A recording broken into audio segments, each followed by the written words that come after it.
दोस्तों नमस्कार। भारत के दुश्मन देश व उनके सिपहसालार लगातार कोशिश करते आ रहे हैं कि कैसे भारत की छवि को खराब किया जाए। इनमें चाहे चीन हो, पाकिस्तान हो या फिर कोई दूसरा दुश्मन देश, लेकिन सच तो ये है कि भारत ने इन सब के फैलाई प्रोपेगेंडा को फेल कर दिया। जिन देशों को भारत के खिलाफ भड़काया गया था वे अब एक एक कर भारत की शरण में आते दिख रहे हैं और भारत से फरियाद कर रहे हैं कि आप ही हो जो हमारी मदद कर सकते हैं। इसी लिस्ट में नया नाम जुड़ा है बांग्लादेश का। उसने भारत से गुहार लगाई है कि आप हमारी मदद करें। उनकी इस समस्या के पीछे है तेल और उसका साथी देश चीन। दरअसल बांग्लादेश पिछले काफी सालों से लगातार चीन से मदद के नाम पर पैसा ले रहा था और इसी मदद के चक्कर में उसकी हालत श्रीलंका और पाकिस्तान जैसे होने वाली है। बांग्लादेश के हालातों की बात करें तो वह दिवालिया होने की कगार पर आ खड़ा हुआ है। उसके पास बहुत ही कम मात्रा में विदेशी मुद्रा भंडार यानी डॉलर बचे हैं। बात करें तो बांग्लादेश के पास मात्र 3 से 4 महीने के खर्च के लायक ही डॉलर रह गए हैं। अब इसी डॉलर की कमी और उनके खर्चों की वजह से क्रूड ऑयल खरीद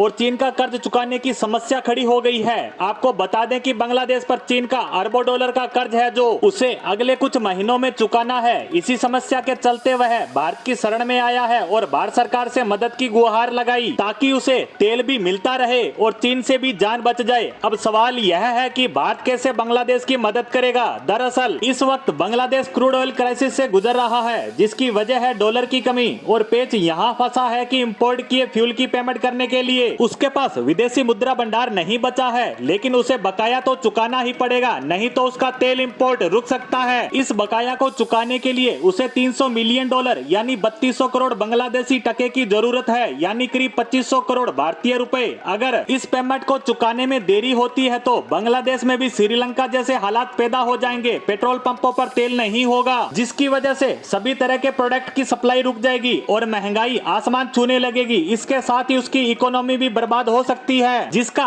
पहले से ही बुरा हाल है। इसी को देखते हुए बांग्लादेश भारत के पास उम्मीद लेकर पहुंचा है क्योंकि बांग्लादेश में फ्यूल का कंट्रोल बांग्लादेश पेट्रोलियम कॉर्प के पास है, जिसने प्रधानमंत्री शेख हसीना से साफ कह दिया है कि कैसे भी करके हर तरह की कमर्शियल बैंकों को रुपए का रुपए में भारत के साथ क्लियर करने की परमिशन दें और इस पर दोनों देशों में बातचीत शुरू भी हो चुकी है। वैसे बात करें तो बांग्लादेश न सिर्फ पेट्रोलियम पर बल्कि बिजली के लिए भी भारत पर निर्भर है और इसके लिए बांग्लादेश सरकार अडानी समूह के साथ एक पावर प्लांट स्थापित कर रही है जिससे बांग्लादेश को सीधी बिजली सप्लाई की जाएगी। अब जैसे ही बांग्लादेश भारत की शरण में आया चीन की बेचैनी बढ़ गई। वह कतई नहीं चाहता कि बांग्लादेश की कोई दूसरा देश मदद करे क्योंकि हिंद महासागर में अपनी पेट को मजबूत करने के लिए चीन बांग्लादेश को अपना जरिया बनाना चाहता है और यह तभी संभव है जब वह उसके कर्ज के तले दबा रहे। इस बारे में बांग्लादेश सरकार पूरी तरह वाकिफ भी है। खैर अब देखना होगा कि भारत का रुपया बांग्लादेश को बचा लेगा और भारत भी दिखा देगा कि एशिया में चीन चाहकर भी उसके मित्र देशों का कुछ नहीं बिगाड़ सकता। इसी के साथ बांग्लादेश पर हमारी आज की पोस्ट को यहीं विराम देते हैं। धन्यवाद।